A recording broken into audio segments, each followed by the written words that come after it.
কারো কি জানা আছে? মুসলমান, দুনিয়ার জমিনে এসেছি একটা, কিন্তু সিরিয়াল ছিল রে মুসলমান। বাবা আছে, দাদা আছে, তারপর আমরা দুনিয়ার জমিনের মধ্যে এসে গেছি। আমার সন্তানরা দুনিয়ার জমিনের মধ্যে আসলো, কিন্তু মুসলমান দুনিয়ার জমিন থেকে যাওয়ার কোনো তেমন সিরিয়াল নাই।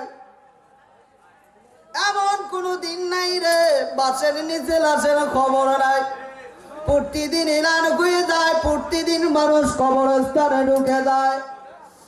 মুসলমান, এমনও দেখা যায় 10 বছরের সন্তান দুনিয়ার জমিন থেকে চলে যায়, 15 বছরের সন্তান চলে গেল, 20 বছরের যুবক চলে গেল। মুসলমান, কত মানুষকে দেখা যায় রে বাবার সন্তানের লাশটা গাড়ি করে নিয়ে কবরস্থানে চলে যায়, দাদা নাতির লাশ নিয়ে কবরস্থানে যায়, মার সন্তানের লাশ সামনে নিয়ে আল্লাহ